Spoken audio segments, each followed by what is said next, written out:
Buksan natin ang ating mga Bibles sa Matthew chapter 5 at ang babasahin natin ay magmumula sa verses 17 hanggang 20. Matthew chapter 5 verse 17 to 20. Huwag ninyong isiping pumarito ako upang sirain ang kautusan o ang mga propeta. Pumarito ako hindi upang sirain, kundi upang tuparin ang mga ito. Sapagkat katotohanan sinasabi ko sa inyo, hanggang sa mawala ang langit at lupa, ang isang tuldok o isang kudlit ay hindi mawawala sa kautusan hanggang sa matupad ang lahat ng mga bagay. Kaya sino mang sumuway sa isa sa pinakamaliit sa mga utos na ito at magturo ng gayon sa mga tao ay tatawaging pinakamaliit sa kaharian ng langit. Ngunit ang sino mang tumupad at magturo ng mga ito ay tatawaging dakila sa kaharian ng langit. Sapagkat sinasabi ko sa inyo, malibang humigit ang inyong katuwiran sa katuwiran ng mga eskriba at mga Pariseo, ay hindi kayo makakapasok sa kaharian ng langit. Ito po ang salita ng Panginoon. Tayo ay manalangin. Panginoon, tunay ang pagbibigay liwanag ng iyo pong mga salita ay inyong gawa lamang sa pamagitan ng banal na Espiritu. Dalangin namin, nawa ang banal na Espiritu ang magbigay sa amin ng liwanag ng kaunuan ng inyong mga salita upang ito po ay maging pagpapala sa amin, magbibinipisyo kami tungo sa aming katwiran, kabanalan at kalaguan ng aming pong pagiging masunurin sa inyo. Ang lahat ng ito ay samot dalangin namin sa pangalan ng Panginoong Hesus. Amen. Ito po ang ating paksa, ang tamang paggamit ng batas o kautusan at ebanghelyo. Marami po kasing kalituhan ito, maging sa ating mga Kristiyano, hindi pa gaano malinaw, bagamat alam natin ang pagkakaiba ng kautusan at ng ebanghelyo, ay hindi pa rin natin talaga mailagay sa isang tamang balangkas sa ating isipan kung paano natin ito ipaliwanag at kung paano natin ito susundin. Napakahalaga po ang pag-aaral na ito, na ito'y tinuro ng Panginoon after tinuro niya ang pagiging mapad ng mga mananampalataya.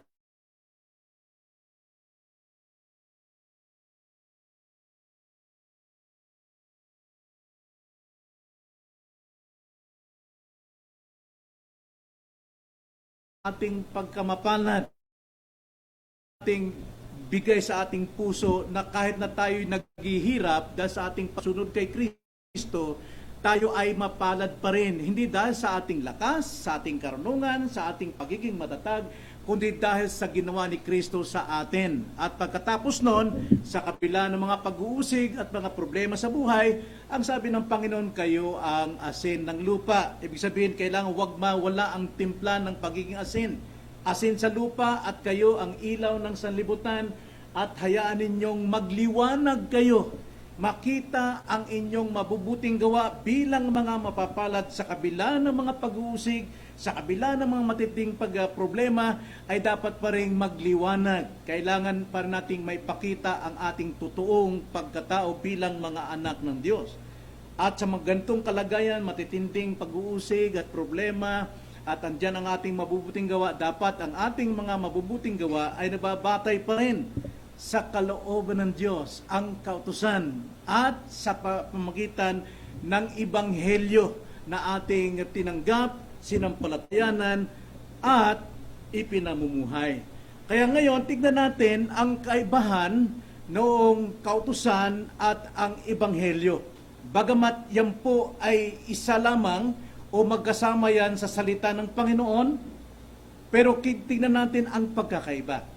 Bawat salita ng Panginoon, andyan yung law, andyan yung gospel. Pero ipinapakita sa atin ang pagkakaiba ng law at gospel, bagamat yan ay parehong kalooban ng Diyos. Okay? Lahat yan ay kalooban ng Diyos. So may kalituhan sa paggamit ng law and gospel. Sa ating pong pag-uunawa, dapat nating malaman na ang kautusan o ang batas ay mahintulad tulad doon sa isang kutsilyo na dalawang talim. Ito'y tulad ng kutsilyo na ito po ay humahati o naglalantad ng anumang natatago. Ito po ay pumuputol ng anumang bagay. At ang Ebanghelyo naman, ito'y pamahid. Ito'y pamahid na pang-relax, pang-comfort at pagpapagaling noong mga sugat. So ang kautusan po, ito po yung pumuputol at naglalantad, ngunit ang Ebanghelyo naman ay siya namang gamot na pampa-comfort and healing. Sa bawat salita ng Diyos, magkasama po yan. Hindi maaring magkahiwalay ang law and gospel. Pero dapat nating makita ang pagkakaiba. Okay? Pagkakaiba ng law and gospel. Kaya nga, ang mga makasalanan o matitigas na makasalanan, nangangailangan sila ng batas. Nangangailangan sila ng tabak. Kailangan nila ng tabak, ilantad, putol, anumang katigasan ng puso nila. Pero ang mga makasalanang basag ang puso, basag ang kanilang kaluluwa dahil sa kasalanan, kailangan naman nila ang gospel of grace. Ang gospel of grace. Kaya nga, sa tuwing mayroong magpipreach, kailangan talaga mayroong law and grace. Hindi pwedeng puros karunungan lang na walang pag-uudyok ng kasalanan at walang panawagan ng healing of the gospel.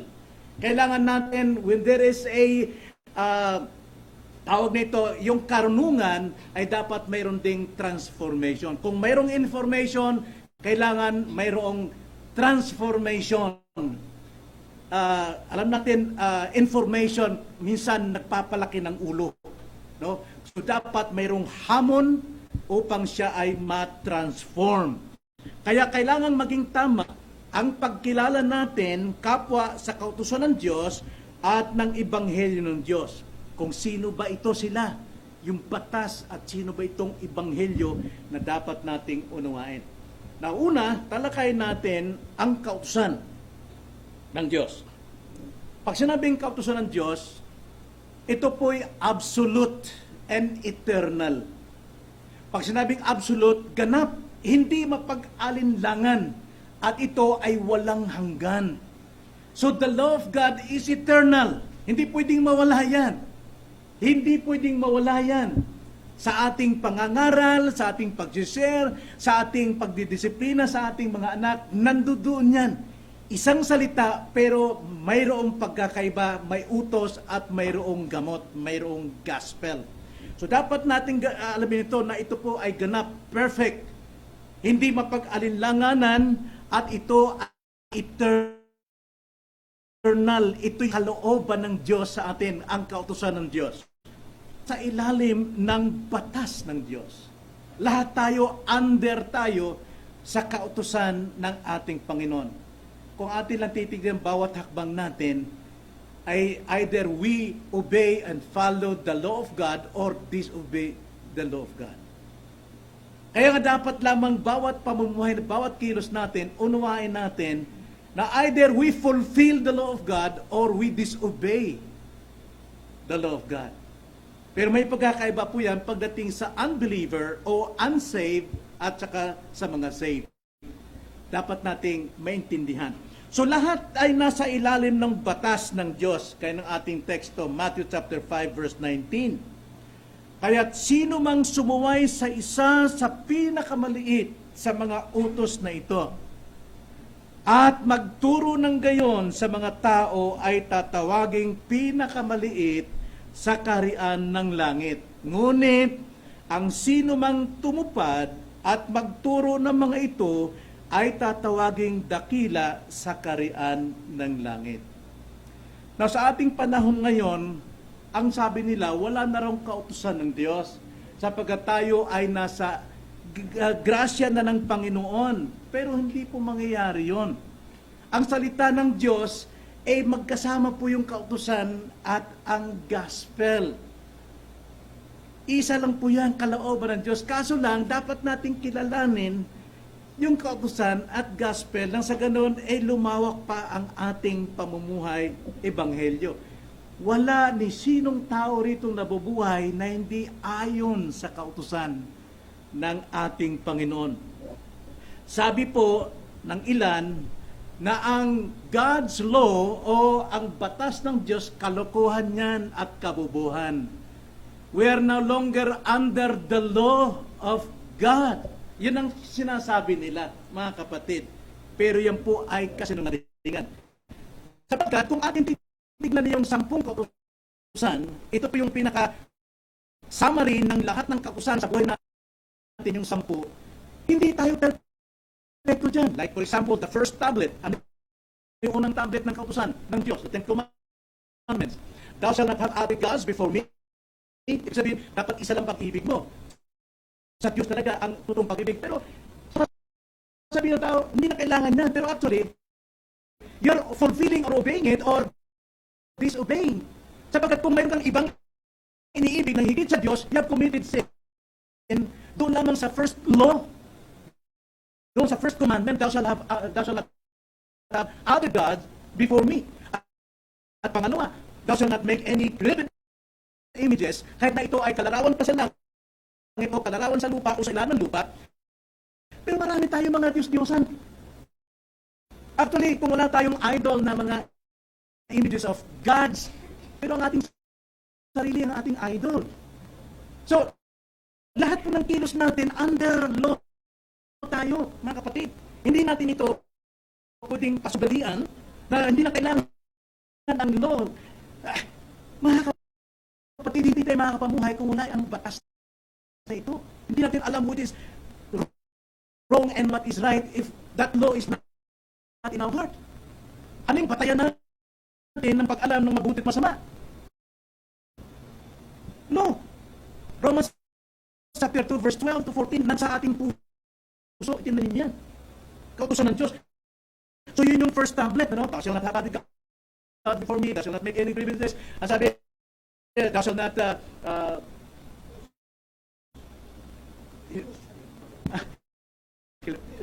thou shalt not use the name of the Lord in vain. Ang dami pong nakasalanan yan. Pagka nakita ng pusa, oh my God! You're using the name of the Lord in vain. Di ba? Oh my God, OMG! Whether you fulfill it or disobey it. Then, pang-apat, make the Sabbath day holy. Nasaan ang tao? Pag Sunday. Now, actually, hindi naman Sabbath ang ating dinideklara ito. Yan ay sa Old Testament. Pero sa atin po, katumbas din ng Sabbath, which is the Lord Jesus Christ, yung kanyang Resurrection Sunday, nasaan ang mga tao? Then, ano yung second tablet? Yung first tablet? Yung pag-ibig natin sa Diyos. Pangalawa, yung pag-ibig natin sa kapwa. Mga anak, pasakop ka sa inyong mga magulang. Nasaan mga anak? Papasakop pa, umuwi ng gabi, hating gabi. Saan nagpupunta? Nagpapasakop pa? Pangalawa, huwag kayong mga ngalunya, napakaraming nga nagbubuntis ngayon, sasabihin maka-Diyos. Huwag kayong magnanakaw, pero hindi nagbabalik ng sukli. Di ba? Dahil na kill, puno-puno ng hatred, 1 John 3:15. Kung mayroon kang galit, criminal ka. Natutupad niyo. Thou shalt not bear false witness. Huwag kang magsisinungaling sa kanino man. Napakasinungaling ang mga tao. Kasi pang sabi, dahil not covet. Huwag mong iko-covet yung magkari ng iba o tao o ano man. Lahat po tayo under law. Kaya nga, hindi pwedeng mawala ang kautusan. Sapagat hindi tayo mabubuhay kung walang kautusan. At ang paglabag ng law na ito, na ini-small, maliit na marami na, okay lang yan. Now, anong kabayaran ng kasalanan? Anong kabayaran ng pag-disobey mo sa God's law? Yung Ten Commandments lang ang ating isipin. pag ikaw, halimbawa, doesn't not commit adultery, pag in-expound mo yan, even Matthew chapter 5 verse 28, kung ikay may pagtingin sa kapwa mo na may halay, you committed adultery.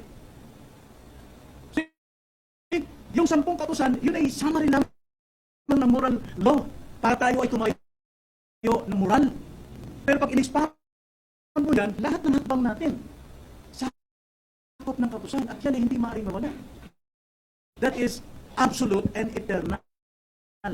Ay dapat lamang na ito'y ating bigyan ng pansin upang sa ganon ay mapigil tayo sa ating mga kamalian. So, ang sabi ng iba, depende sa'yo.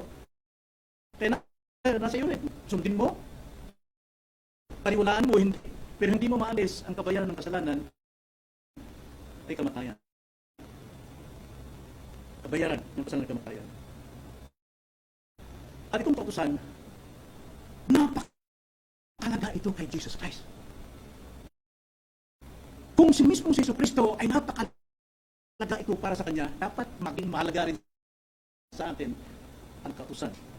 Matthew 5:17, sabi ni Jesus Christ, huwag din niyong isiping pumarito ako upang sirain ang kautusan o ang mga propeta. Pag sabi mga propeta, yung mga kasulatan ng prophets, major prophets, minor prophets, and psalms. Yan ibig sabihin. Yung 5 books of Moses at ang sulat ng mga prophets, yan ang sinasabi ni Jesus Christ na kautusan. At alam natin pagdating sa Old Testament, yan yung paglawak ng kautusan. Pero mamaya sa grace na po yan. Kaya sabi ni Jesus Christ, huwag niyong isipin pumarito ako upang silain ng kautusan o ang mga propeta. Pumarito ako hindi upang silain, kundi upang tuparin ang mga ito. So nakita niyo, napakalaga kay Kristo. Sapagkat ang pagtupad nito ay pagtupad sa kalooban ng Diyos. At si Kristo naparito upang tuparin ito. Mayroon ilan nag-iisip na ang Biblia dahil sa ganitong kautusan may dalawang klase ng Diyos. The God of the Old Testament and the God of the New Testament. Yan po ay isang kabulaanan. Sapagkat there is only one God. Only one God. God sa Old Testament and God sa New Testament, isa lang yan at hindi yan nagbabago. Ang nagpapakita ng Diyos sa Old Testament, yun yung pre-incarnation of Christ. Siya yung nagpapakita bilang tao o sa anghel, nagpapakita. Kaya, pero ang God, the Father, hindi niya pwede ipakita kanyang sarili. Sino mang makita, kahit even yung shadow o even ano man yung kislap niya, mamamatay ang tao.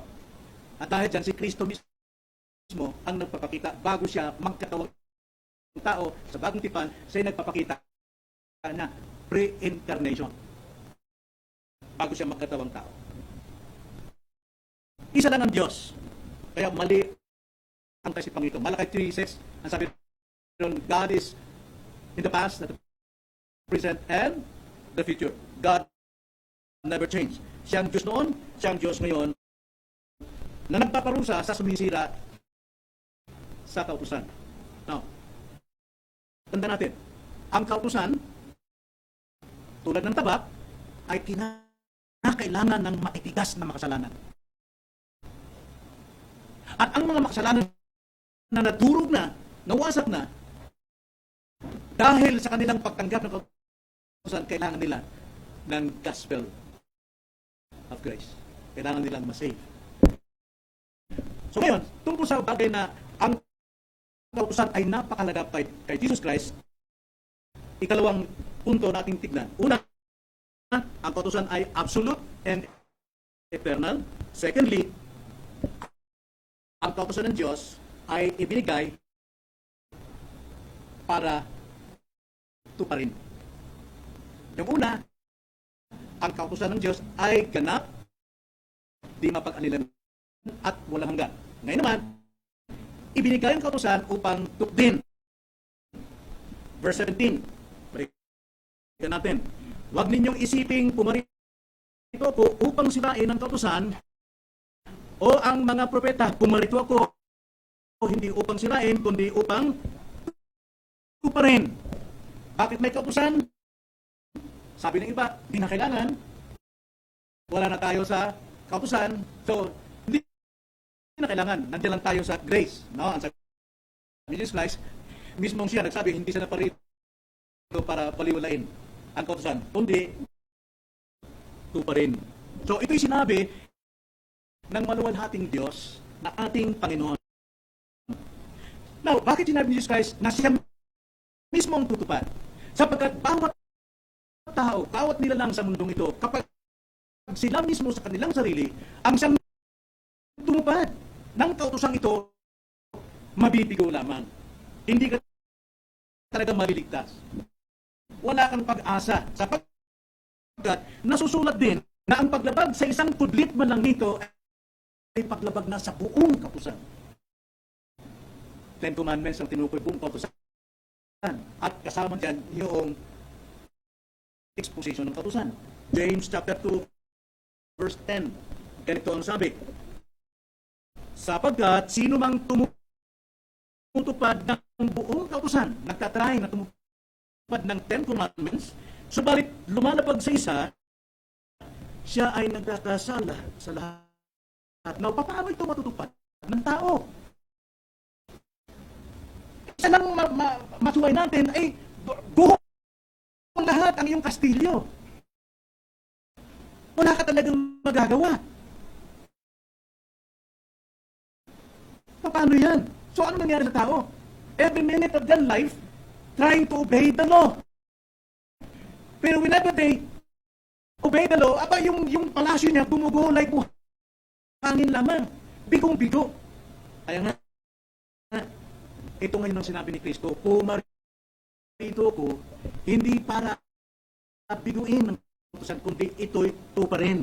Sapagkat lahat ng tao nasa sumpa ng kautusan. Kita niyo?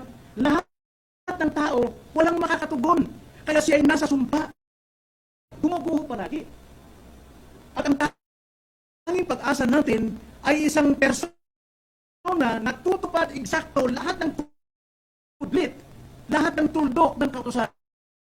Alam mo sa Hebrew alphabet kasi, pagka mayroon kang sinunod Hebrew, tapos isang tuldok nun, malaki ang kahulugan nun. At yan ang dahilan kung bakit si Kristo naparito. Galatians chapter 3, verse 10. Ganito ang sabi. Sapagkat ang lahat ng umaasa sa mga gawa ng kautusan na nasa ilalim ng sumpa. See? Nasa ilalim ng sumpa. Galatians 3:10. Sapagkat nasusulat, sumpain ang bawat isang hindi sumusunod sa lahat ng bagay na nasusulat sa aklat ng kautusan. O sino ngayon ang pwedeng maging matuwid sa harapan ng Diyos sa pagsunod ng kautusan? Sinusubra ang pa nila. Nagpapasan pa ng krus, nagsusukat pa ng katawan. Yan ay isang karumal-dumal. At tingnan nyo sa verse 24. Lumundag tayo sa 24. 13 pala yun, sorry. Pinubos tayo ni Kristo mula sa sumpa ng kautusan nang siya'y naging sumpa para sa atin. So, ganito yun. Doon tayo po ay nasa sumpa ng kautusan, bigo tayo sa ating self-righteousness. Ang kautusan, nilalantad ang ating pagkakasalanan upang ituro tayo kay Kristo. Nasa kautusan ay wala kang magagawa, nasa sumpa ka. Kaya tinuturo ka kay Kristo at si Kristo ang umako ng lahat ng kautusan para sa iyo upang ikay mamatay sa kautusan, ibig sabihin mahiwalay ka sa kautusan. At si Kristo ngayon ang aako at kamatayan sa krus sapagkat yung tanging paraan. The wages of sin is death. Si Kristo ang namatay alang-alang sa iyo upang ikay matubos sa sumpa ng kasalanan. Verse 13, tinubos tayo ni Kristo mula sa sumpa ng kautusan nang siya'y naging sumpa para sa atin. Nakita nyo? Si Kristo naging sumpa dahil sa ating kasalanan, umako ang kasalanan, sapagkat nasusumplat, sumpain ang bawat binibitay sa punong kahoy. Now, tanging si Kristo lang. Sa totoo, yung kautusan, sabi nga ni Paul, hindi ko sana maunawaan na ako'y makasalanan kung wala ang kautusan. Ang kautusan ang siyang naglalantad ng ating kabahuan. Pero ang kautusan din ang siyang nagtuturo sa atin kay Kristo na tanging pag-asa natin. Hindi ang kautusan ang magliligtas sa iyo, kundi yung tinuturo. Sinusupil tayo ng kautusan para tayo matutong tumilala kay Kristo. Nang si Kristo ngayon ang ating sampalatayanan, siyang magiging sumpa dahil sa atin. Kaya ang sabi sa Galatians chapter 3:24, mga kapatid, 3 verse 24, kaya ang kautusan ay naging ating tagasupil hanggang sa dumating si Kristo upang tayo'y ariing ganap sa pamamagitan ng pananampalataya. Right? Sa ating pagsunod sa kautusan, nagtitiwala tayo na sa ating pagsunod, works of obeying the law, tayo ay patatawarin. Pero hindi. Naging mabigat pa ang ating kasalanan dahil inilalantad tayo ng kautusan. Ang dami mong kasalanan. Pero ito'y sinusupil tayo nang sa ganun, huwag tayo magmalaki sa ating sarili. Huwag tayo magtiwala sa ating own works, kundi itinuturo tayo kay Kristo upang kay Kristo tayo sumampalataya. Kaya sabi dyan, 24, kaya ang kautusan ay naging ating tagasupil hanggang dumating si Kristo upang tayo'y ariing ganap sa pamamagitan ng pananampalataya. Napakalaga po yung pananampalataya. Kailan dumarating yun? Kapag ikaw ay pinanganak na muli, kinonvert ka, meron kang saving faith. At doon, pag namulat ka, babalik ka kay Kristo na siyang iyong tagapagligtas. So, napakaganda po niyan. So, to fulfill means, sabi ni Jesus Christ, upang ganapin, fulfill means isagawa, gagawin. Ito pa rin. At itong ginanap niya sa harapan natin at sa harapan ng Diyos. Ginanap niya sa Kristo lahat ng hiningi ng batas upang tayo maligtas doon sa sumpa na yon, sa sandaling tayo ay nagtiwala sa kanyang kumpletong gawa sa krus. Kumpletong gawa ni Kristo sa krus, yung pag-ako ng kasalanan ng kanyang mga tao. Ang kailangan lamang natin sa sampalatayanan. So, ang inuutos sa atin ng Diyos sa banal na kasulatan, obey the law, yun ang utos sa makasalanan, pero sa mga mananampalataya, believe kung anong ginawa ni Kristo sa law. Sa mga makasalanan, obey the law, but doon sa mga durog ng puso, trust, magtiwala sa complete works of Christ in the cross. Kaya tignan natin paano ito ginanap ni Kristo. Una, sa kanyang kapanganakan. Sa kanyang kapanganakan, bawat bahagi ng kasulatan, Old Testament, even the New Testament, ay kanya itong tinupad. Tinupad niya ang panahon na ito, Galatians 4:4, na sa panahon ng Diyos, sinugo ang kanyang anak, ipinanganak sa isang birhen upang ang mga tao ay iligtas sa sumpa ng kasalanan. Sa panahon, tinupad ni Kristo yan, sinasabi ng banal na kasulatan, sa lugar, tinupad din ni Kristo kung saan lugar. Bethlehem. Ay kung siya ay tumakas sa Egypto dahil pinapatay ni Herodes ang mga kabataan 2 years old and below, tinupad ni Kristo lahat yan. Wala pong kasulatan o salita ng kasulatan na hindi tinupad ng Panginoon sa kanyang pagkakatawang tao. Lahat ng circumstansya sa buhay ni Jesus Christ sa kanyang pagkakatawang tao, natupad na. Even all prophecies sa kanya sa lumang tipan. Like for example, Micah chapter 4 verse 2. Simulan natin sa verse 1. At nangyari sa mga huling araw, ang bundok ng bahay ng Panginoon ay itinatag bilang pinakmataas sa mga bundok at itinaas sa mga burol at ang mga tao ay magpupuntahan doon. Nakita natin Kingdom of God kung paano itinatag. Alam natin ito sa Zion, Mount Zion. At maraming bansa ang darating at magsasabi, "Hari kayo, tayo umahon patungo sa bundok ng Panginoon at sa bahay ng Diyos ni Jacob upang maituro niya sa atin ang kanyang mga daan at tayo'y makakalakad sa kanyang mga landas sapagkat mula sa Sion ay lalabas ang kautusan at ang salita ng Panginoon ay mula sa Jerusalem." Ito tumutukoy sa ating Panginoon. Hindi pa man dumarating, pero ito'y nagaganap. Isaiah 7:14. Paano siyang pinanganak ng isang alma, ng isang birhen? Ang sabi sa Isaiah 7:14, kaya't ang Panginoon mismo ang magbibigay sa inyo ng tanda. Narito, isang birhen ang maglilihi at manganganak ng isang lalaki at kanyang tatawagin ang kanyang pangalan, God with us or Emmanuel. Yan po ay inihulan na sa lumang tipan, 1,000 years before o 800 years before. Yan po ay tinupad ng ating Panginoon sa pamagitan ng isang birhen. Si Maria, alam natin, alma, ibig sabihin, wala pang karanasan ng lalaki. Talagang pure. Virgin. Matthew chapter 1 verse 21. Nung ito po ay ipagpuntis ni Maria, ay nagkaroon ng problema si Joseph at si Mary.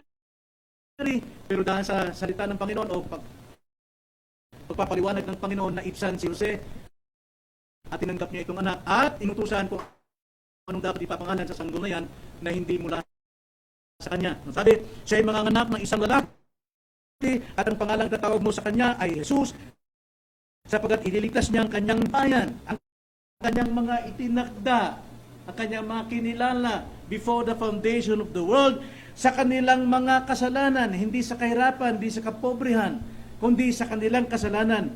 At ang sabi sa 22, nangyari nga ang lahat ng ito upang matupad ang sinasabi ng Panginoon sa pamagitan ng propeta.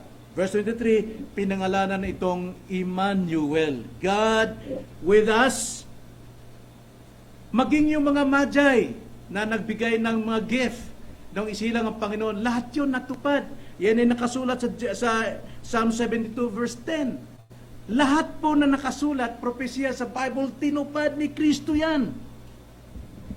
Pati yung kamatayan ng mga sanggol na magluluksa ang buong Jerusalem, Matthew chapter 2 verse 16 to 18, Jeremiah chapter 31 verse 15, lahat po yan. At yung pagkakatawag sa kanya mula sa Ehipto, noong patay na si Herodes, ang sabi ng Diyos, kay Jose, bumalik ka na from Egypt to Nazareth. Doon sila nanirahan. Kaya tinawag siyang Nazareno. Lahat po yan ay tinupad ni Kristo. Lahat ng mga nakasulat sa banal, walang isa mang kudlit na hindi tinupad ng ating Panginoon. Yun yung kanyang kapanganakan. Hanggang sa kanyang pamumuhay, sa kanyang ministeryo, tinupad ng Panginoon. Ginawa niyan sa ilalim ng kautusan ng Diyos. Ganap na sinunod ni Kristo ang buong kautusan. At siya hindi nagkasala. Alam natin, hindi siya nagkasala. Ni nasumpungan man sa kanya ang anumang daya. Yan ay pinatunayan ni St. Peter, chapter 2, verse 22, nang sabi ni Apostol Pedro, siya ay hindi nagkasala at walang natagpuang pandaraya sa kanyang bibig. Maging isang gabuhok na salita ni Kristo, tinupad ang lahat ng sinasabi ng kautusan. Maging ito man ay ceremonial or civil or moral na batas, tinupad lahat ni Kristo, lahat ng titik sa kautusan.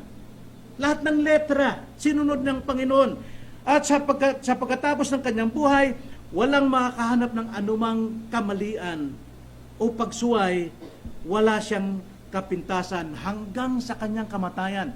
Mula sa kanyang pagkakatawang tao, hanggang sa kanyang pamumuhay sa ministeryo, hanggang kamatayan, tinupad lahat ni Kristo ang bawat letra ng kautusan ng Diyos. Ginanap ni Kristo dahil sa kasulatan na ang sabi, For the wages of sin is death. Nakita nyo?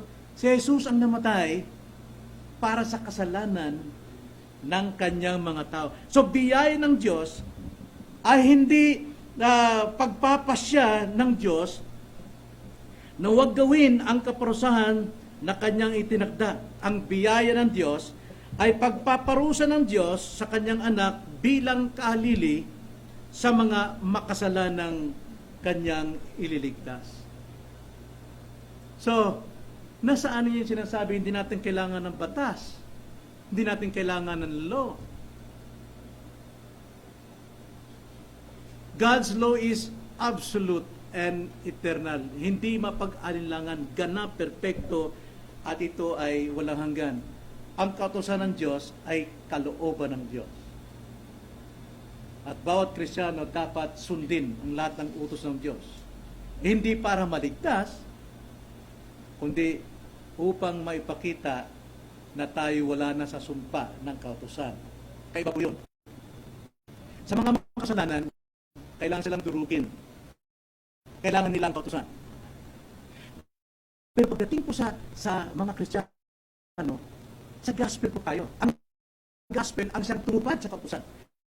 Si Jesus Christ ang tumupad. All we have to do is to trust and believe what Christ had done in the cross.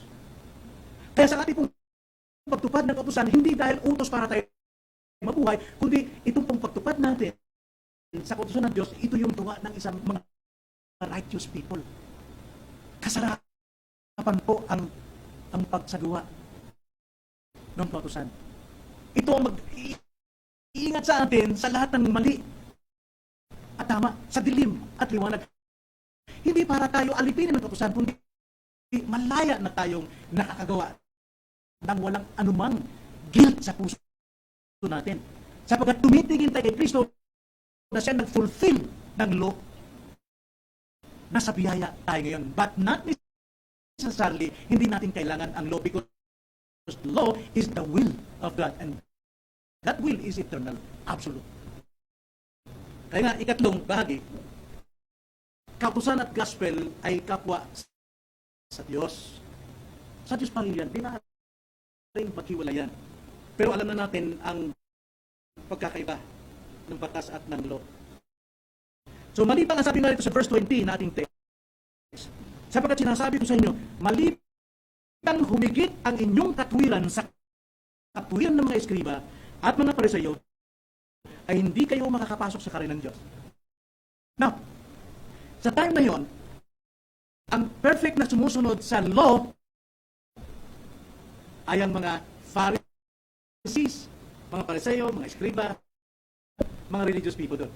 Kung tawagin sila, the separated one. Ibig sabihin, naiiba sila sa lahat ng tao sapagkat wala silang ginawa kundi ang sundin at tuparin ang kautusan. Pero sabi sa James 2:10, wala nang nakakatupad. Pero ito yung pinagmamalaki ng mga Pariseo at bantog sa lahat ng lugar na yun that these people are righteous. Ngayon, ang sabi Jesus Christ, kung yung mga akala nila na sila ay righteous at yun ang paniniwala ng iba, dapat yung higitan. Hindi pagsunod ng kautusan, kundi pagsampalataya si Kristo na siyang perfectly fulfill the law. Hihigit ka talaga doon sa katwiran ng mga Fariseo, mga religious people, dahil ang iyong pagiging matuwid batay sa ginawa ni Kristo na siyang tumupad lahat ng tuldok kudlit ng kautusan natupad. Pero Pharisees, never. Sila ay mga self-righteous people. Kaya ang sabi ni Jesus Christ, higitan ninyo. So yan ang mga eskriba sa time to. Kaya may matandang kasabihan ang mga Pariseo na sabi na, kung ang dalawang lalaki ay papasok sa langit, tiyak ang isa doon ay Pariseo at ang isa ay eskriba. Ibig sabihin, walang papasok sa kaharian ng langit maliban Pariseo at eskriba lang. Grabe, no? Grabe talaga sila. Naniniwala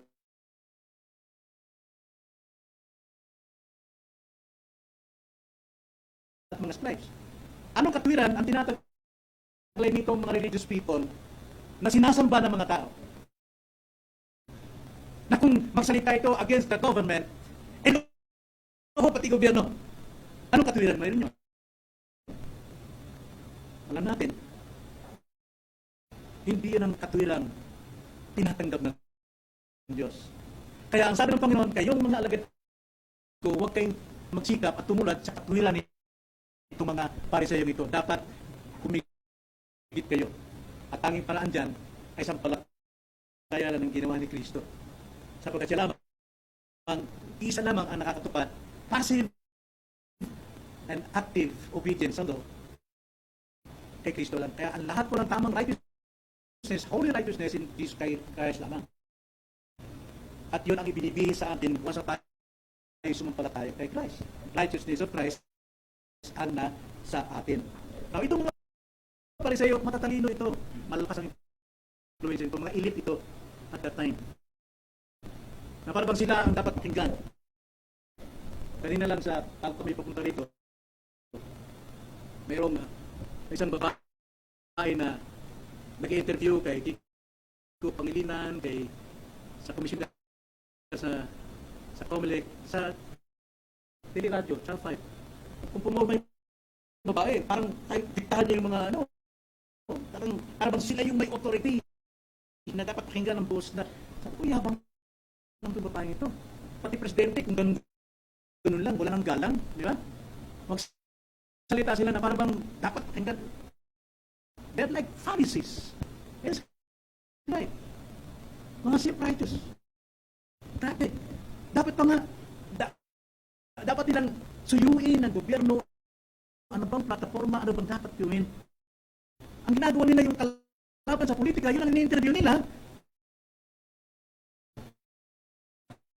Para tanungin ano ba yung plano nyo? Itong dapat. So, pinabutulaan na ano ba yung, hindi pa nga nagsisimula. Now, talo yung presidente ba?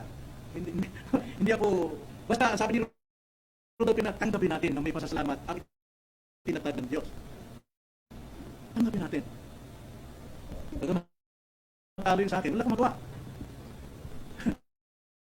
Ayaw ko maging matalino tulad nila. Mga elite. Nagpupun ba yung elite? Dahil mayroong pinag-aralan, elite. May kaya, elite. May influensya, elite. Sabi ni Jesus Christ, kailangan humigit kayo sa mga elite na ito. Dahil kung hindi kayo makapasok sa karyaan ng Diyos. At alam ito ng mga elite, alam ng mga kung magtrabaho sila, talagang buong puso rin talaga sila magtrabaho. Even the scribes and Pharisees, talaga namang matindi silang nagpapalaganap ng kanilang katuruan. Kino-convert nila mga tao para maging tulad din nila. Matthew 23 verse 15. Ang sabi ni Jesus Christ, woe to you, scribes and Pharisees. Kapag kayo mga eskriba at mga Fariseyo, mga mapagkunwari, sapagkat nilalakbay ninyo ang dagat at ang lupa upang magkaroon ng isang mahihikayat. At kung siya'y mahikayat na, ay ginagawa ninyo siyang makalawang ulit pa anak ng impyerno kaysa sa inyong mga sarili. Nakikita nyo? Itong mga matutuwid sa kanilang sarili like Pharisees. Ang sabi Christ mismo, kung sa English na Bible yan, nasa red letter yan. Woe to you, scribes and Pharisees, hypocrites, because you travel around on sea and on land to make one proselyte, and when he becomes one, you make him twice as much a son of hell as yourselves. Tapos, gagaya ka sa kanila, doon mo ihuhubog ng sarili mo, pagiging righteous mo, by their obeying the law. Mga kapatid, kailangan humigit ka dyan. The right use of the law is to bring sinners to Christ. Yun ang talagang layunin ng kautusan, dadalhin ang makasalanan kay Kristo, sapagkat yun ang taga-supil eh. Nilalantad ang ating kasalanan upang huwag tayo magtiwala sa Kanya, sa law, kundi magtiwala tayo kay Kristo. Hindi pwedeng mawala sa preaching and law and gospel. Hindi pwedeng mawala yan. So the right use of the gospel is to heal the broken sinner.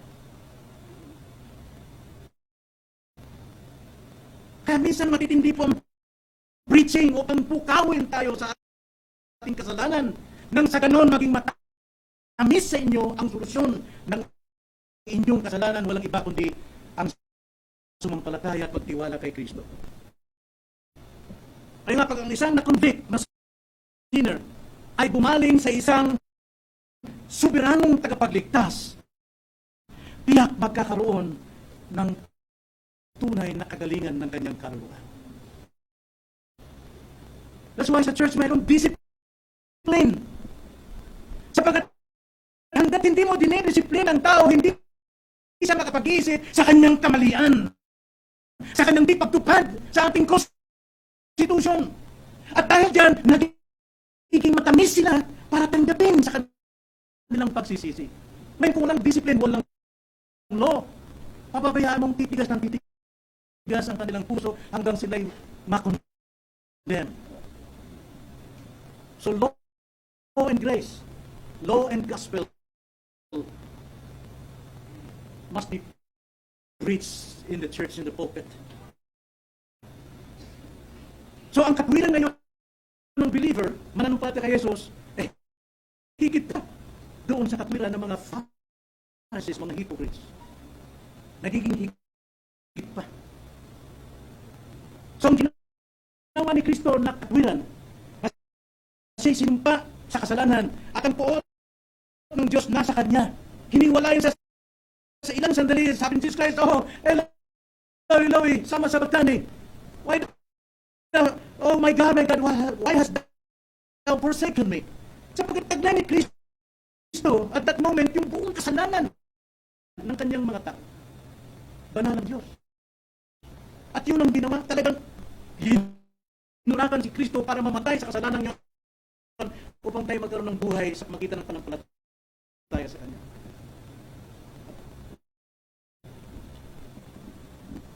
Kaya nga, ang katwiran na binigay sa atin, mga kapatid, 2 Peter 1:4, ganito ang sabi, gayon niya pinagdalob sa atin ang kanyang mahalaga at mga dakilang pangako upang sa pamamagitan ng mga ito ay makatakas kayo sa kabulukang nasa sanlibutan dahil sa masamang pagnanasa at maging kabahagi kayo sa likas ng Diyos.